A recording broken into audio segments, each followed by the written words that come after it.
Assalamualaikum warahmatullahi wabarakatuh. Halo, pada video kali ini kita akan membahas mengenai karbohidrat. Kata karbohidrat mungkin sudah tidak asing lagi bagi kita, karena sehari-harinya kita banyak mengkonsumsi makanan yang mengandung karbohidrat, seperti nasi, kentang, roti, dan sebagainya. Karbohidrat, lipid, dan protein adalah makromolekul yang penting untuk metabolisme. Apa itu metabolisme? Metabolisme ialah berbagai reaksi yang terjadi dalam sel organisme hidup. Metabolisme dibedakan menjadi dua, yaitu katabolisme dan anabolisme. Katabolisme adalah penguraian makromolekul besar menjadi lebih sederhana. Proses ini melepaskan energi atau eksergonik. Sedangkan anabolisme adalah reaksi sintesis atau penggabungan molekul kecil menjadi lebih besar. Proses ini menyerap energi atau endergonik. Berikut adalah jalur katabolisme untuk mengubah makanan yang kita makan menjadi energi yang dibutuhkan tubuh untuk beraktivitas. Tahapan pertama, makromolekul seperti lemak, karbohidrat, dan protein mengalami hidrolisis menjadi molekul yang lebih sederhana. Kemudian molekul tadi terdegradasi dalam sel menghasilkan asetil-CoA. Asetil-CoA dioksidasi dalam siklus asam sitrat menghasilkan CO2. Energi yang dilepaskan dalam siklus asam sitrat digunakan oleh rantai transport elektron ke ADP oksidatif fosforilat dan menghasilkan ATP. Nah, ATP inilah yang menjadi cadangan energi untuk beraktivitas. Pertama, kita akan lihat dulu definisi dari karbohidrat. Karbohidrat berasal dari kata karbon dan hidrat, yang artinya adalah senyawa hidrat dari karbon. Sebagai contoh, monosakarida yang paling kita kenal, yaitu glukosa, jumlah C-nya adalah 6, dan hidratnya pun 6. Sehingga rumus molekulnya menjadi C6H12O6. Namun saat ini definisi tersebut sudah tidak dapat digunakan lagi karena dianggap kurang tepat. Definisi yang lebih tepat dari karbohidrat adalah polihidroksialdehida atau polihidroksiketon, yang artinya senyawa karbohidrat mengandung banyak gugus hidroksi dengan gugus utamanya adalah aldehida atau keton. Atau bisa juga suatu zat yang jika dihidrolisis akan menghasilkan senyawa seperti itu. Maksudnya bagaimana?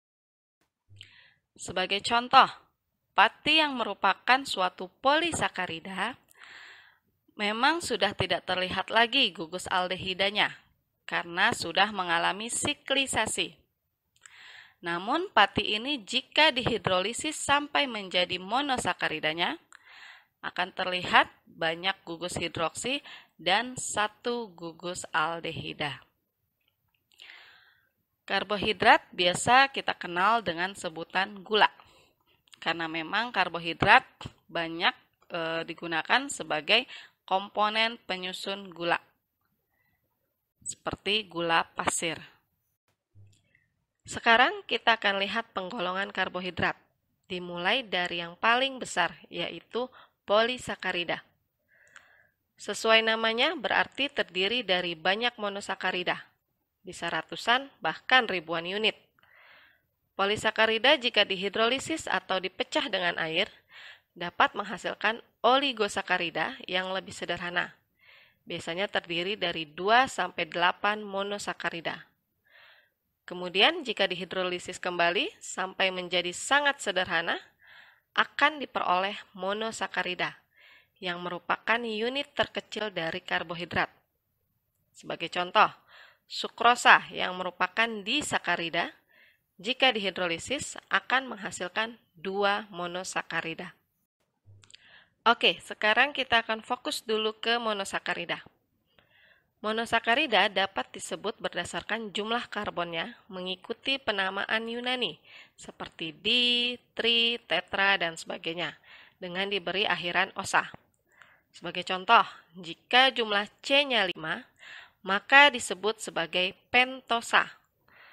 Kemudian, penggolongan karbohidrat berdasarkan gugus induknya bisa dibedakan menjadi aldosa jika induknya adalah aldehida atau ketosa jika induknya adalah keton.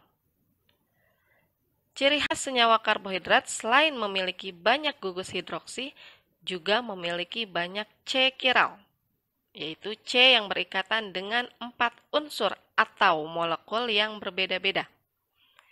Biasanya C-chiral pada monosakarida adanya di bagian tengah atau selain di ujung-ujung karbon. Seorang kimiawan Jerman Emil Fischer menemukan suatu metode untuk merepresentasikan stereokimia pada C-chiral karbohidrat berdasarkan proyeksi dari atom karbon tetrahedral yang diubah menjadi permukaan datar. Proyeksi ini disebut proyeksi Fischer atau dikenal juga dengan nama proyeksi tulang ikan, di mana atom karbon chiral dinyatakan sebagai titik silang dari garis datar dan garis tegak. Garis datar atau horizontal artinya di atas bidang kertas atau mendekati pengamat, jadi tebal gambarnya. Sedangkan garis vertikal atau tegak artinya di bawah bidang kertas atau menjauhi pengamat, jadi putus-putus. Oke, kita akan lihat bagaimana cara menentukan stereokimia dari proyeksi Fischer. Pada bab stereoisomerisme sudah diajarkan ya, bagaimana cara menentukan stereokimia R atau S. Saya akan ulangi sedikit ya, bagaimana caranya. Jadi pertama, keempat gugus yang melekat langsung ke C-chiral diberi peringkat sesuai dengan nomor atom. Hal ini sesuai dengan aturan prioritas Chan-Ingold-Prelog. Jadi semakin tinggi nomor atom, semakin tinggi peringkatnya. Dan dalam tabel periodik, semakin ke kanan, semakin tinggi nomor atom. Begitupun semakin ke bawah, semakin tinggi nomor atom. Kemudian, cara kedua, posisikan gugus yang prioritasnya paling rendah itu ke belakang. Jadi menjauhi pengamat, ya. Lalu amati arah perputaran dari gugus yang tertinggi prioritasnya, kemudian kedua, lalu yang ketiga. Jika arah putarannya searah jarum jam, maka disebut R atau rectus. Dan jika berlawanan jarum jam, maka disebut S atau sinister. Nah, sekarang kita akan lihat contoh pada senyawa-senyawa berikut. Untuk struktur pertama, kita lihat unsur yang terikat langsung oleh C-chiral ada unsur O, C, C, dan H. Dari keempat unsur tersebut, yang paling prioritas adalah unsur O, karena posisinya yang lebih ke kanan dalam tabel periodik. Sehingga yang menjadi prioritas pertama adalah OH. Kemudian kita lihat di sini COH dan CH3, unsur yang terikat ke C-chiralnya sama. Sehingga kita harus bergerak keluar lagi untuk melihat unsur-unsur yang terikat oleh C yang sama tersebut, hingga diperoleh perbedaan. Jadi kalau kita uraikan CH3 di sini artinya C mengikat 3 unsur H. Sedangkan untuk COH artinya C mengikat rangkap O dan O lagi. Nah, untuk rangkap biasanya dianggap seolah-olah memiliki jumlah ikatan tunggal yang sama. Artinya, C dianggap mengikat 3 unsur O. Nah, setelah itu kita lihat antara COH dan CH3, perbedaan sudah terjadi di sini, di mana O lebih prioritas dari H.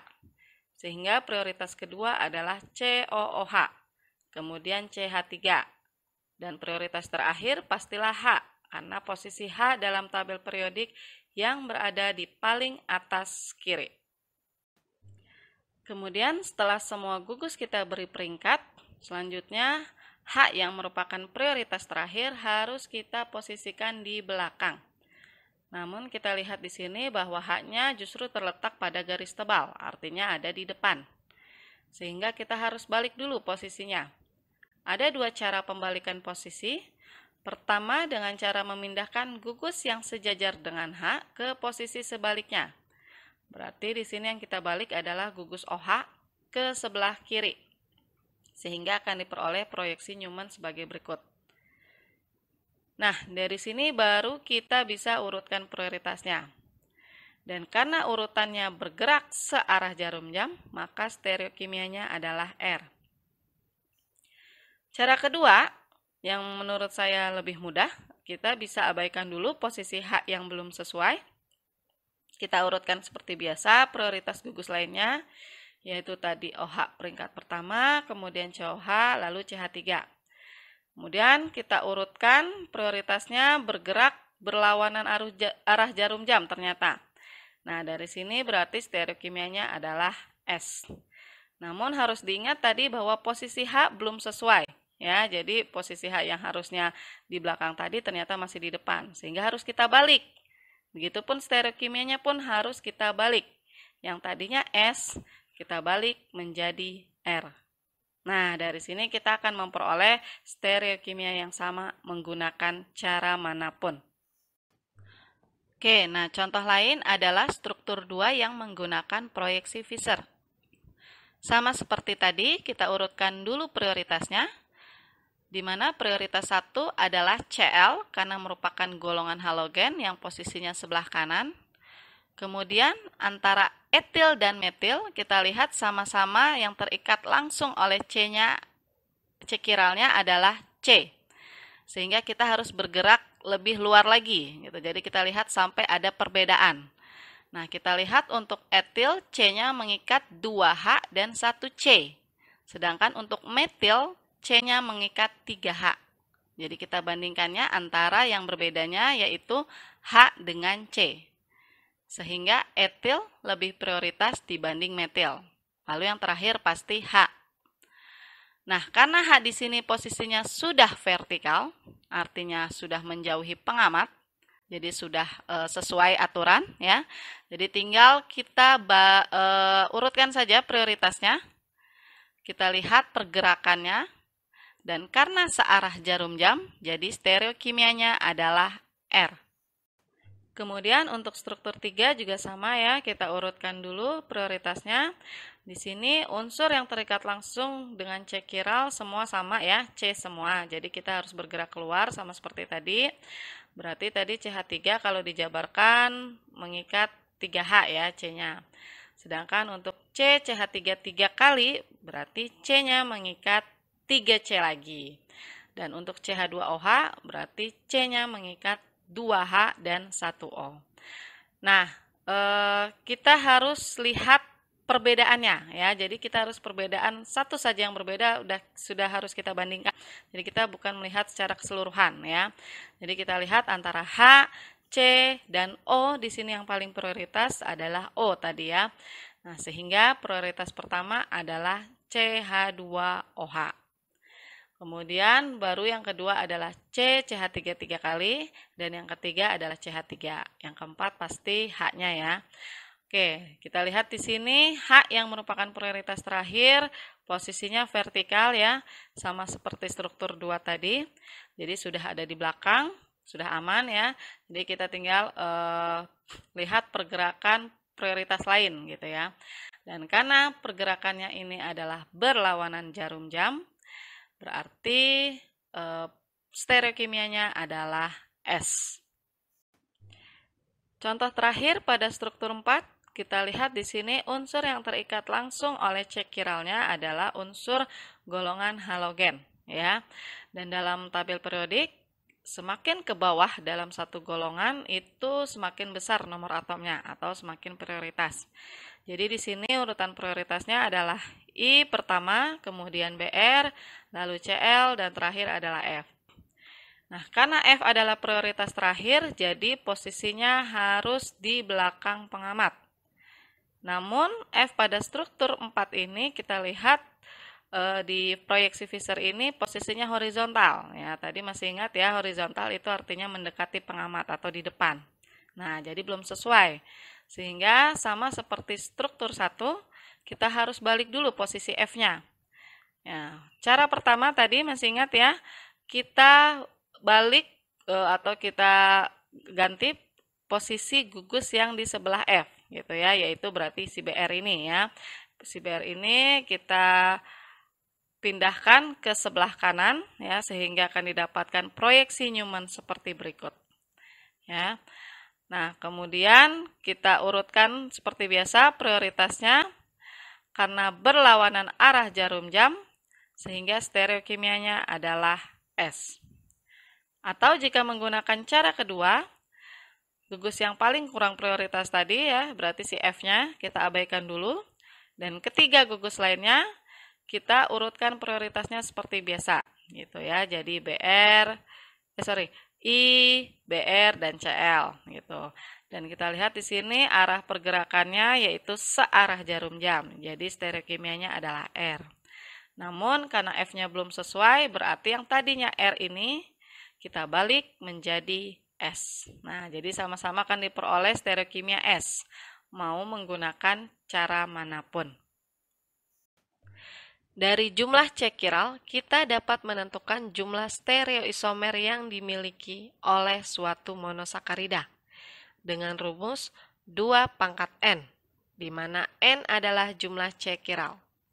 Sebagai contoh, gliseraldehida adalah aldosa paling sederhana dengan jumlah cekiral adalah 1, sehingga akan diperoleh 2 stereoisomer, yaitu D-gliseraldehida dan L-gliseraldehida.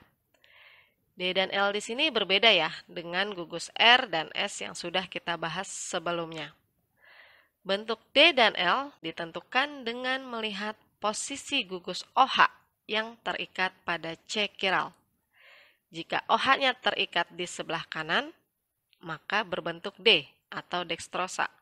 Sedangkan jika OH terletak di sebelah kiri, maka disebut L atau levulosa. Bagaimana kalau cekiral yang terdapat pada monosakaridanya ada lebih dari 1? Maka yang menentukan D atau L adalah OH pada atom kiral terjauh dari gugus karbonil. Sebagai contoh, gula L adalah enantiomer atau bayangan cermin dari gula D. Ini sama seperti yang sudah dibahas pada materi stereoisomer. Enantiomer adalah stereoisomer yang berbeda konfigurasi pada semua cekiral, atau mudahnya seperti sedang bercermin. Jadi posisi kiri dan kanan pada cekiral tinggal kita balik. Sebagai contoh pada gambar berikut, glukosa sebelah kiri adalah enantiomer dari glukosa sebelah kanan. Glukosa sebelah kiri diberi nama L-glukosa karena gugus OH yang terikat pada cekiral terjauh dari karbonil berada di sebelah kiri. Sedangkan yang sebelah kanan sebaliknya, sehingga disebut D-glukosa. Nah, karena proses biosintesis karbohidrat, biasanya gula D lebih banyak di alam dibandingkan gula L.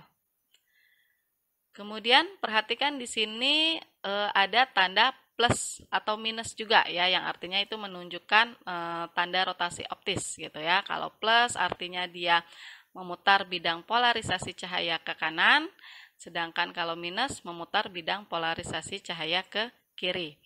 Nah, yang harus diperhatikan di sini tidak ada hubungan langsung antara konfigurasi DL dengan tanda rotasi optis plus atau minus ya. Seperti yang sudah pernah dibahas ya di PKOBK bahwa untuk menentukan nilai dan tanda rotasi optis biasanya kita peroleh ya menggunakan polarimeter gitu. Sedangkan kalau D dan L tadi sudah tahu ya dari gugus OH yang terikat pada cekiral terjauh dari gugus karbonil. Jadi tidak ada hubungan langsung gitu ya. Bisa saja gula berbentuk D memiliki rotasi optis positif atau negatif. Begitupun untuk gula L. Selain enantiomer, jenis stereoisomer yang lain adalah epimer, yaitu diastereomer yang berbeda konfigurasi pada satu atau sebagian atom cekiral. Sebagai contoh, D-manusa adalah epimer dari D-glukosa pada atom C2. Sedangkan D-galaktosa adalah epimer dari D-glukosa pada atom C4. Sekarang kita akan lihat beberapa contoh stereoisomer aldosa dan ketosa. Kita tahu tadi gliseraldehida adalah aldosa paling sederhana dengan jumlah C adalah 3. Sekarang kita beranjak ke aldotetrosa yang memiliki jumlah C chiral sebanyak 2, sehingga akan diperoleh 4 stereoisomer, yaitu 2 pasang enantiomer dari eritrosa dan treosa. Kemudian untuk aldopentosa memiliki 3 C chiral, sehingga akan diperoleh 8 stereoisomer, yaitu 4 pasang enantiomer dari ribosa, arabinosa, silosa, dan liksosa.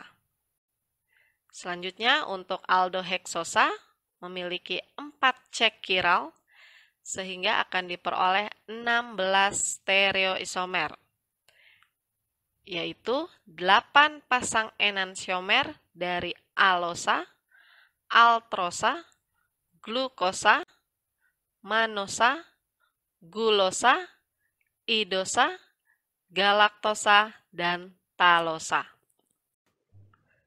Selanjutnya untuk ketosa, kita lihat di sini yang paling sederhana adalah eritrulosa yang merupakan ketotetrosa dan berasal dari 1,3-dihidroksiaseton.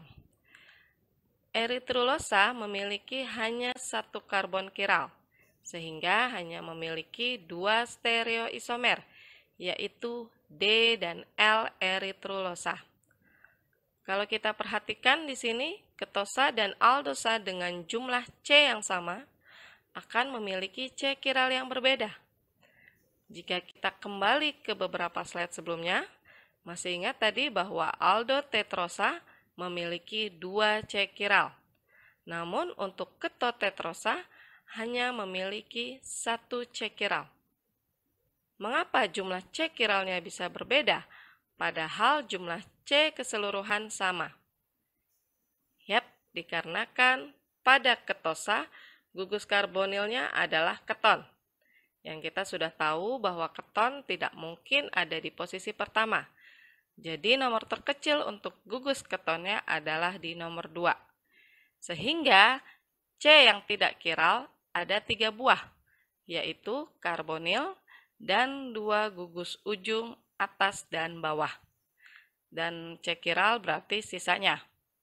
Oleh karenanya, untuk ketotetrosa yang C-nya adalah 4, hanya memiliki 1 C chiral.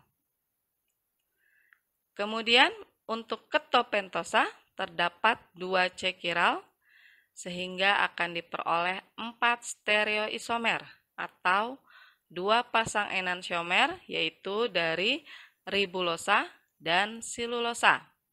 Selanjutnya, golongan ketoheksosa memiliki 3 C chiral, sehingga akan diperoleh 8 stereoisomer atau 4 pasang enantiomer, yaitu dari psikosa, fruktosa, sorbosa, dan tagatosa.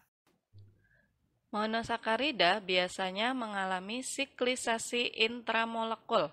Hal ini dikarenakan pada monosakarida terdapat 2 gugus yang dapat bereaksi.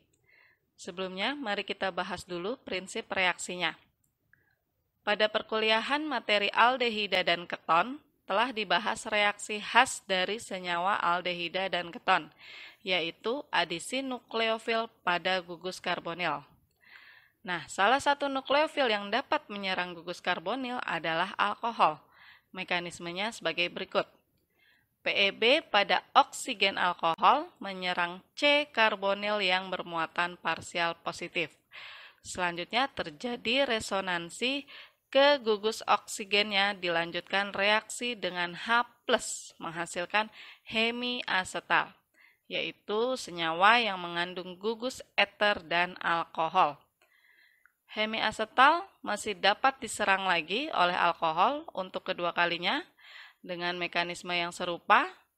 Namun OH pada hemiasetal menyerang H+ terlebih dahulu agar membentuk H2O+ yang mudah untuk dilepas.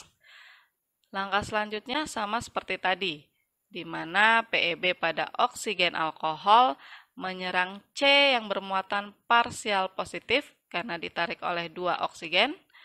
Selanjutnya H2O terlepas dan terbentuklah senyawa asetal. Dari namanya seharusnya sudah dapat dibedakan ya antara hemiasetal dan asetal. Kalau hemiasetal berarti setengah eter, setengah alkohol. Sedangkan kalau heminya sudah hilang, artinya mengandung 2 eter. Sekarang kita kembali lagi ke monosakarida. Barusan sudah dibahas bahwa aldehida atau keton dapat bereaksi dengan alkohol membentuk hemiasetal atau asetal. Dan pada pembahasan sebelumnya kita juga sudah tahu bahwa di dalam monosakarida banyak mengandung gugus alkohol dan terdapat satu gugus induk, aldehida atau keton. Jadi karbonil pada monosakarida dapat bereaksi secara intramolekul dengan gugus hidroksi yang ada di senyawa yang sama, membentuk hemiasetal siklik. Namun gugus hidroksi yang biasanya bereaksi dengan karbonil adalah yang berada pada posisi gamma atau delta dari karbonil. Atau mudahnya antara karbonil dan OH yang bereaksi minimal selang 2 karbon. Hal ini agar siklik yang terbentuk adalah siklik yang stabil. Dan biasanya siklik yang stabil adalah segi 5 dan 6. Sehingga untuk siklisasi intramolekul dari monosakarida biasanya membentuk siklik segi 5 dan 6. Penggambaran hasil siklisasi monosakarida biasanya disajikan dalam bentuk proyeksi Haworth, seperti gambar berikut. Untuk siklik segi 5 dinamakan cincin furan, dengan posisi gugus oksigen berada di atas tengah. Sedangkan untuk siklik segi 6 dinamakan cincin piran, dengan posisi gugus oksigen biasanya di bagian kanan atas. Sekarang kita akan lihat proses siklisasi pada aldosa membentuk siklik segi 5 atau cincin furan. Contohnya pada D-glukosa. Untuk membentuk cincin furan, gugus aldehida pada posisi 1 bereaksi dengan gugus hidroksi pada C4 atau posisi gamma terhadap karbonil. Langkah pertama, kita buat seolah-olah siap untuk siklisasi dengan gugus karbonil selalu di paling kanan. Ya, jadi kita coba gambarkan C1, 2, 3, dan 4. Nah, OH pada C4 ini kita gambarkan agak ke kanan karena nantinya akan bereaksi dengan gugus karbonil. Kemudian untuk gugus sisa, yaitu C5 dan C6, penggambarannya ada aturannya. Jika gulanya berbentuk D, maka gugus sisa ke atas. Jika bentuknya L, maka gugus sisa ke bawah. Nah, karena kita mau menggambarnya adalah D-glukosa, sehingga gugus sisa kita tempatkan ke atas. Untuk C5, posisi H dan OH kita balik dari proyeksi Fischer awal. Yang tadinya OH sebelah kanan, kita balik menjadi kiri, karena sekarang proyeksinya ke atas, bukan ke bawah seperti sebelumnya. Agar stereokimianya tidak berubah, yaitu tetap R. Kemudian untuk C2 dan C3, kita tuliskan OH-nya. Ini juga ada aturannya. Jika pada proyeksi Fischer, OH terletak di sebelah kanan, maka pada proyeksi Haworth terletak di sebelah bawah. Begitupun sebaliknya. Untuk mempermudah mengingatnya, kita buat seolah-olah proyeksi Fischer berputar 90 derajat searah jarum jam. Jadi OH yang tadinya di kanan menjadi di bawah, dan yang tadinya di kiri menjadi di atas. Lalu untuk hidrogen boleh kita tulis, boleh tidak. Namun jika kita tidak ingin menulisnya, maka tidak perlu digambarkan juga ikatannya. Karena dalam aturan rumus garis, jika kita menggambarkan ikatan namun tidak ditulis H, itu maknanya adalah CH3 atau metil. Kemudian bagaimana mekanisme siklisasinya? Ini sama seperti adisi gugus hidroksi pada karbonil yang telah dibahas sebelumnya, di mana PeBOH pada C4 akan menyerang gugus karbonil di C1. Kemudian terjadi resonansi ke oksigen, sehingga akan terbentuk O- dan OH+. Selanjutnya terjadi transfer proton dari H pada OH+ ke OH-, sehingga akan terbentuk cincin furan dengan gugus OH. OH pada posisi 1 dinamakan OH glikosidik, dan di sini dituliskan bergelombang, yang artinya posisinya bisa saja di atas atau di bawah. Hal ini akan dijelaskan pada beberapa slide setelah ini. Untuk penamaannya tinggal digabung antara nama monosakaridanya dengan nama cincinnya. Jadi struktur ini diberi nama D-glukofuranosa. Untuk pembentukan cincin piran dari D-glukosa, mekanismenya seperti pada cincin furan.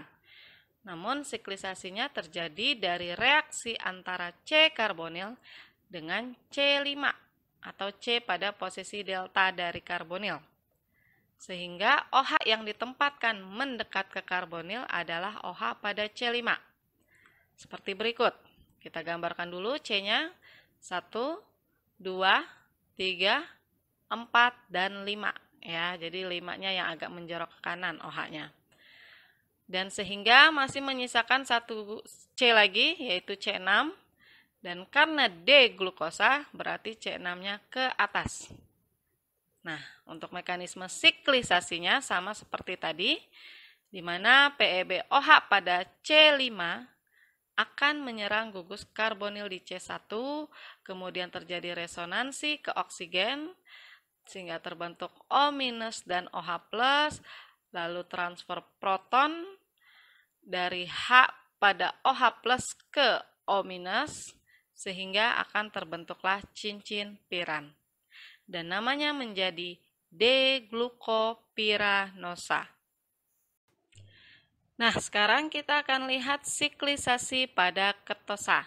Contohnya D-fruktosa. Di sini untuk penempatan posisi-posisinya sama seperti tadi, di mana gugus karbonil berada di sebelah kanan. Namun dikarenakan pada ketosa gugus karbonilnya ada di nomor 2, maka di sebelah kanan karbonil masih mengikat CH2OH. Kemudian yang bereaksi juga berbeda, di mana untuk pembentukan cincin furan pada ketosa terjadi dari reaksi antara C karbonil pada posisi 2 tadi dengan C nomor 5, bukan C nomor 4 seperti pada aldosa. Dan gugus sisa pada cincin furan ketosa juga hanya 1, bukan 2 seperti pada aldosa. Nah, untuk mekanisme tidak akan saya jelaskan lagi karena sama seperti pada aldosa, dan produknya dinamakan D-fruktofuranosa. Kalau kita perhatikan C yang sebelah kanan ini pada aldosa berbeda dengan pada ketosa. Kalau tadi pada aldosa C kanan produk akhirnya hanya mengikat OH glikosidik tadi ya namanya. Sedangkan pada ketosa, selain mengikat OH glikosidik, juga mengikat CH2OH, yang tadi nomor 1 ya. Nah, untuk posisi atas dan bawahnya ini bisa saja berubah, ya. Nanti akan dijelaskan pada slide selanjutnya. Untuk pembentukan cincin piran dari ketosa, kita lihat di sini yang bereaksi adalah gugus karbonil dengan OH pada C6. Sehingga tidak ada lagi gugus sisa. Dan untuk namanya adalah D-fruktopiranosa. Ketika monosakarida mengalami siklisasi menjadi cincin furan atau piran, maka akan dihasilkan pusat kiralitas baru pada karbon-karbonil sebelumnya dan dihasilkan 2 diastereomer yang disebut anomer. Disebut anomer alfa apabila gugus OH yang baru atau OH glikosidik tadi namanya cis dengan OH pada pusat kiral terjauh dalam proyeksi Fischer. Sedangkan anomer beta apabila posisinya berbentuk trans. Nah, kalau kita aplikasikan ke proyeksi Haworth, pada gula D, bentuk cis akan diperoleh jika OH glikosidiknya ke bawah, sedangkan trans apabila ke atas. Sehingga untuk gula D, anomer alfa artinya OH glikosidik ke bawah, sedangkan beta artinya OH glikosidik ke atas. Pada gula L berlaku sebaliknya. Anomer alfa artinya OH glikosidik ke atas dan beta OH glikosidiknya ke bawah. Sebagai contoh, struktur yang bawah kiri, kita lihat gugus sisa ke atas, berarti D. Dan OH glikosidiknya ke atas, berarti beta. Sehingga namanya menjadi beta-D-glukopiranosa. Tadi kita sudah bahas jenis anomer, ya, yaitu alfa dan beta. Nah, anomer ini bisa saja mengalami perubahan dari satu bentuk ke bentuk lainnya. Hal ini dikarenakan cincin monosakarida yang sudah tertutup tadi bisa saja kembali ke bentuk rantai terbukanya dan menutup kembali namun dengan posisi OH glikosidik yang berbeda. Proses ini disebut mutarotasi atau peralihan antar anomer dalam larutan melalui bentuk rantai terbuka. Sebagai contoh, alfa D glukosa di mana OH glikosidiknya berada di bawah bisa bermutarotasi menjadi bentuk betanya melalui bentuk asikliknya atau rantai terbukanya. Nah, biasanya proses mutarotasi dipercepat dengan adanya asam atau basa dan berjalan lambat pada pH netral. Persentase anomer alfa dan beta dari suatu monosakarida biasanya berbeda-beda dan dapat diketahui dengan bantuan rotasi optisnya. Sebagai contoh, jika diketahui rotasi spesifik alfa dan beta D-glukopiranosa murni berturut-turut plus 112 derajat dan plus 19 derajat, larutan setiap isomer bermutar rotasi sampai rotasi spesifik kesetimbangan plus 52 derajat. Anggaplah tidak ada bentuk anomer lain. Nah, berapa persen alfa dan beta pada kesetimbangan? Cara menentukannya, pertama kita tuliskan dulu persentase masing-masing dan rotasi optisnya. Misal kita tulis yang alfa dulu tadi, diketahui bahwa alfa murni artinya 100% alfa atau 0% beta, rotasinya 112 derajat. Sedangkan di sebelah kanan sebaliknya berarti beta murninya, ya, jadi 100% beta dan 0% alfa itu rotasinya tadi diketahui 19 derajat. Kemudian saat kesetimbangan diketahui rotasi optisnya 52 derajat. Nah, namun kita tidak tahu nih berapa persentase alfa maupun beta. Jadi ini yang kita cari. Nah, kita bisa cari yang mana dulu, bebas, alfa dulu atau beta dulu. Misalkan kita ingin hitung yang beta dulu. Berarti persentase beta berjalan dari sebelah kiri yang 0% menuju sebelah kanan yang 100%. Dan yang ditanya adalah ketika kesetimbangan, ya. Jadi bagian inilah yang akan kita cari persentasenya. Nah, caranya selisih yang bagian ini dibagi selisih alfa dan beta murni, ya. Berarti 112 dikurang 52 dibagi 112 dikurang 19 dikali 100%. Hasilnya adalah 64,5%. Yang harus diperhatikan di sini, pengurangnya harus konsisten antara pembilang dan penyebut. Jika bagian atas yang dikurang adalah kiri kurang kanan, maka penyebutnya atau bawahnya juga sama. Kiri dikurang kanan. Begitupun sebaliknya. Nah, jika kita sudah mengetahui persentase beta untuk menghitung nilai alfa, gampang ya. Kita tahu pasti total persentase itu 100%. Dan tadi juga diketahui di soal tidak ada bentuk anomer lain gitu. Jadi persentase alfa tinggal 100 dikurangi persentase beta tadi yaitu 64,5%. Jadi hasil persentase alfa adalah 35,5%. Selain berada dalam bentuk proyeksi Haworth, monosakarida yang telah mengalami siklisasi juga dapat digambarkan dengan konformasi sikloalkana yang lazim. Kita tahu bahwa konformasi sikloalkana yang paling stabil adalah konformasi kursi dari sikloheksana. Sehingga cincin piranosa yang merupakan siklik 6 umumnya mendominasi atau lebih banyak di alam dibandingkan cincin furanosa yang merupakan siklik 5. Nah, cara menggambarkan konformasi kursi sama seperti sikloheksana biasa ya, di mana ada C yang posisinya aksial atau tegak lurus dan ekuatorial atau yang sejajar bidang. Ya, biasanya lebih mudah digambarkan yang aksial dulu, di mana bagian kursi yang lebih ke bawah, aksialnya pun ke bawah. Sedangkan bagian kursi yang ke atas, aksialnya ke atas gitu. Jadi selang-seling ya. Atas, bawah, atas, bawah, atas, bawah gitu. Kemudian gambarkan ekuatorial pada posisi sisanya ya. Jadi kalau ini aksialnya ke bawah, berarti ekuatorialnya ke atas. Begitupun sebaliknya. Dan selang-seling juga ya, atas bawah, atas bawah. Nah, kalau semua ikatan pada sikloheksana sudah kita tulis, selanjutnya gugus oksigen dan hidroksi disesuaikan dengan proyeksi Haworth-nya. Di mana tadi untuk cincin piran, ya kita tahu di proyeksi Haworth itu biasanya oksigen terletak pada kanan atas. Nah, sehingga di konformasi kursi juga berlaku demikian, walaupun tidak menutup kemungkinan terletak di posisi lain. Kemudian kita beri nomor ya, biasanya ke kanan gitu. Nah, untuk gugus hidroksi juga sama ya, seperti pada proyeksi Haworth.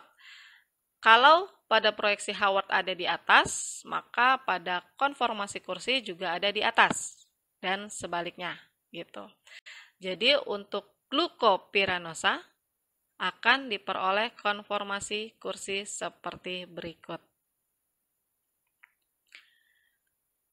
Nah, di sini bedanya alfa dan beta D-glukopiranosa kita tahu tadi terletak pada posisi OH glikosidik ya. Di mana untuk alfa D maka OH-nya ada di bawah. Sedangkan beta D ada di atas. Nah, jadi jika kita bandingkan kestabilan antara dua monomer ini, maka di sini terlihat persentase yang lebih besar atau yang lebih melimpah di alam adalah anomer beta. Karena kita lihat di sini semua gugus OH-nya terletak pada posisi ekuatorial ya. Dimana kita tahu bahwa posisi ekuatorial biasanya lebih disukai karena meminimumkan interaksi 1,3 di aksial. Sebagai contoh, diketahui proyeksi Fischer dari D-gulosa adalah sebagai berikut. Kemudian diketahui juga di soal bahwa D-idosa adalah epimer dari D-gulosa di C2. Tentukan proyeksi Haworth dan konformasi kursi dari alfa L-idopiranosa. Nah, sebelum kita buat proyeksi Haworth-nya, kita harus buat dulu proyeksi Fischer-nya. Jadi dari info kita tahu bahwa D-idosa adalah epimer D-gulosa di C2. Masih ingat kan apa itu epimer? Yap, dia stereomer yang berbeda konfigurasi hanya pada satu C chiral. Nah, karena epimernya di C2, artinya konfigurasi yang berbeda hanya di C2. Sedangkan posisi lain tidak berubah. Jadi untuk mudahnya kita gambarkan dulu OH di posisi lain sebagai berikut. Dan untuk posisi 2 kita balik. Yang tadinya di kanan menjadi di kiri. Nah, H sebaliknya. Kemudian karena di soal diminta L idopiranosa, sehingga dari D idosanya kita cerminkan menjadi L idosa. Kita lihat sebelah kanan ini D idosa ada H, OH, H, OH ya, selang-seling. Sehingga kita balik menjadi di sebelah kiri gitu. Jadi kayak pencerminan ya, biasa. Setelah itu barulah kita proyeksi Fisher dari L idosa. Nah, kalau sudah ada proyeksi Fisher-nya, kita mudah untuk membuat proyeksi Howard-nya. Di soal diminta piranosa, yang artinya siklik 6. Sehingga proyeksi Howard kerangkanya sebagai berikut ya. Kemudian kita pindahkan OH yang ada di Fisher mulai dari nomor 2 sampai nomor 4 saja. Karena untuk nomor 5 OH-nya kan tadi sudah digunakan untuk siklisasi ya. Dan untuk OH nomor 1 yang menentukan tadi adalah alfa atau beta gitu ya. Jadi kita memindahkan OH-nya mulai dari nomor 2 sampai 4. Oke, tadi masih ingat ya mengubahnya? Kabakia ya, kanan bawah, kiri atas. Atau seperti yang tadi sudah dijelaskan, untuk lebih mudah juga mengingat, seolah-olah proyeksi Fisher diputar 90 derajat ke kanan gitu. Jadi kalau kita pindahkan gugus OH dari nomor 2 berarti kanan, kiri, kanan, yang artinya bawah, atas, bawah gitu. Kemudian untuk gugus sisa ya, yaitu C nomor 6, karena gula yang diminta adalah L, sehingga gugus sisa ke bawah gitu ya, sesuai aturan. Dan karena posisi OH di nomor 1 atau OH glikosidiknya ya ditentukan oleh soal yaitu alfa ya. Tadi masih ingat juga ada aturannya kalau L gulanya, alfa artinya ke atas, sedangkan beta ke bawah. Sehingga OH pada nomor 1 terletak di atas. Nah, kemudian jangan lupa lengkapi dengan gugus hidrogen. Setelah membuat proyeksi Howard, selanjutnya kita ubah menjadi konformasi kursi ya. Jadi gambarkan dulu konformasi kursinya dengan posisi OH tadi ada di kanan atas ya, kemudian nomor dan juga aksial ekuatorialnya untuk lebih mudah. Barulah kita pindahkan OH dari proyeksi Howard tadi ya dengan posisi yang sama gitu. Jadi kita lihat di sini OH nomor 1 ada di atas. Kemudian 2 di bawah, 3 di atas, 4 di bawah, dan gugus sisa CH2OH ada di bawah. Gitu. Barulah kita lengkapi dengan hidrogennya. Nah, sehingga kita sudah dapatkan di sini proyeksi Howard dan konformasi kursi dari alfa L idopiranosa. Selanjutnya kita akan lihat reaksi-reaksi yang dapat terjadi pada monosakarida. Kita tahu tadi bahwa di monosakarida terdapat gugus OH, di mana gugus OH ini bisa saja dikonversi menjadi ester atau eter. Juga mengandung gugus karbonil yang bisa saja bereaksi dengan nukleofil atau dapat direduksi.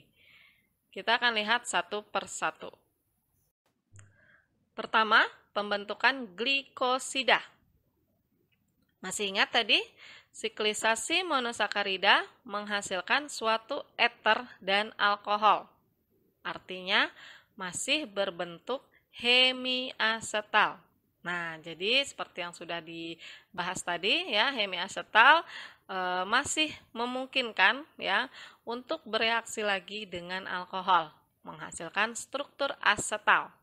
Nah, struktur asetal dari gula artinya terbentuk 2 eter ya, tanpa adanya alkohol lagi. Nah, struktur ini disebut sebagai glikosida. Ingat ya, bukan glukosida. Karena kedua istilah itu memang mirip ya, namun artinya berbeda. Kalau glukosida berarti nama khusus untuk glikosida dari glukosa gitu. Jadi misalnya glikosida dari galaktosa berarti namanya galaktosida gitu. Nah, nama produk yang dihasilkan berubah dari nama hemiasetalnya. Penamaannya adalah alkil, kemudian spasi, nama gulanya apa, lalu cincinnya, piran atau furan. Kemudian belakangnya dikasih tambahan osida. Nah, berarti untuk yang struktur kiri ini namanya menjadi metil alfa D-glukopiranosida. Dan untuk struktur kanan menjadi metil beta D-glukopiranosida. Sifat dari glikosida yang terbentuk juga berbeda dari hemiasetalnya. Seperti yang kita tahu tadi, ketika cincin monosakarida masih mengandung gugus hidroksi atau masih berbentuk hemiasetal, dapat terjadi mutarotasi. Nah, namun ketika sudah terbentuk glikosida, sifatnya larut dalam air ya, dan dia tidak dapat bermutarotasi atau berganti dari bentuk alfa menjadi beta atau sebaliknya. Dan jika glikosida ini dihidrolisis dalam suasana asam, akan mengembalikan asetal ini ke bentuk monosakaridanya. Mekanismenya sama seperti pembentukan asetal dari hemiasetal yang sudah dijelaskan tadi. PEB pada OH glikosidik menyerang asam, menghasilkan H2O+. Kita tahu tadi H2O+ mudah untuk dihilangkan, sehingga menghasilkan karbokation. Karbokation pada posisi ini dapat distabilkan dengan resonansi dari PEB oksigen yang ada di sebelahnya. Kemudian diserang oleh alkohol hingga menjadi eter. Secara keseluruhan kita lihat yang mengalami perubahan hanya OH glikosidik, yaitu OH pada C1 menjadi gugus eter, sedangkan OH lainnya tidak mengalami perubahan. Nah, mengapa demikian? Hal ini dikarenakan hanya protonasi pada OH glikosidiklah yang menghasilkan karbokation yang terstabilkan resonansi, sedangkan untuk OH lainnya tidak. Selanjutnya pembentukan ester dan eter. Pada materi turunan asam karboksilat, sudah dibahas jika asam karboksilat atau turunannya bereaksi dengan alkohol, maka akan menghasilkan ester. Sehingga jika monosakarida yang banyak mengandung gugus hidroksi ini bereaksi dengan turunan asam karboksilat, seperti anhidrida asam asetat, maka semua gugus hidroksinya akan berubah menjadi ester. Dan jika OH pada monosakarida direaksikannya dengan alkil iodida dalam suasana basah, maka semua OH-nya akan berubah menjadi eter. Ya, perhatikan di sini bedanya eterifikasi di sini dengan pembentukan glikosida tadi ya. Dimana kalau yang tadi itu yang membentuk eter hanya OH nomor 1. Sedangkan di sini semua OH-nya berubah menjadi eter, termasuk yang nomor 1. Ya, berbeda karena memang mekanisme yang dijalani berbeda. Reaksi selanjutnya adalah pembentukan asetal siklik. Syarat reaksi ini adalah adanya gugus hidroksi yang bersebelahan dan saling cis. Ya, artinya sama-sama di bawah atau sama-sama di atas gitu. Mekanismenya sama seperti pada pembentukan asetal ya yang dari tadi sudah kita bahas, di mana keton bereaksi dengan 2 alkohol sekaligus sehingga diperoleh 2 eter yang siklik gitu. Biasanya keton yang digunakan adalah aseton dan produk asetal sikliknya disebut asetonida. Sebagai contoh pada soal berikut, diketahui beta-deribofuranosa memiliki proyeksi Haworth seperti di soal. Kemudian diminta produk reaksinya. Untuk soal A, direaksikannya dengan isopropil iodida dan Ag2O. Nah, kira-kira reaksi apa ini? Ya, betul. Ini adalah reaksi eterifikasi, ya, karena reaksinya adalah alkil halida dalam suasana basah. Ya, sehingga gugus alkohol yang ada pada monosakarida semuanya diubah menjadi gugus eter. Gitu. Jadi haknya ini kita ganti dengan isopropil, ya. Untuk penamaannya seperti penamaan monosakarida, namun kita tambahkan jumlah dan nama alkil di belakangnya. Sehingga namanya menjadi beta-deribofuranosa tetra isopropil eter. Kemudian soal B, reaksinya adalah etanol dan HCl. Nah, kira-kira kalau ini reaksinya apa ya?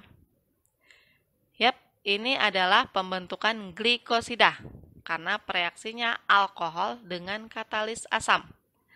Masih ingat ya, tadi bedanya pembentukan glikosida dengan eterifikasi seperti pada soal A.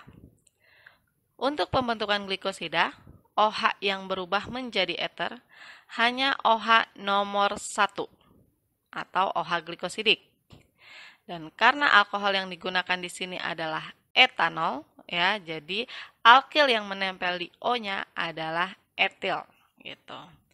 Kemudian untuk penamaan seperti nama monosakaridanya, namun kita beri tambahan nama alkil di depannya dan akhiran osida di belakangnya. Sehingga namanya menjadi etil beta deribofuranosida. Untuk soal C, reaksinya adalah propanoil klorida yang merupakan senyawa asil halida. Ya, turunan asam karboksilat ya, masih ingat? Sehingga reaksinya adalah esterifikasi pada semua gugus OH gitu. Jadi di sini hanya digantikan oleh gugus propanoil. Dan penamaannya mengalami perubahan di depan ya, ditambahkan jumlah dan jenis gugus asil ya sebelum nama monosakaridanya. Sehingga namanya menjadi tetra O propanoil beta D ribofuranosa.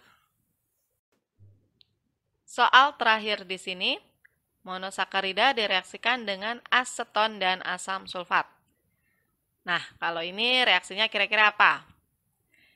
Yap, ini adalah pembentukan asetal siklik. Namun sebelumnya kita lihat dulu. OH yang dapat membentuk asetal siklik ya mempunyai syarat. Ya, tadi OH-nya harus bersebelahan dan saling cis.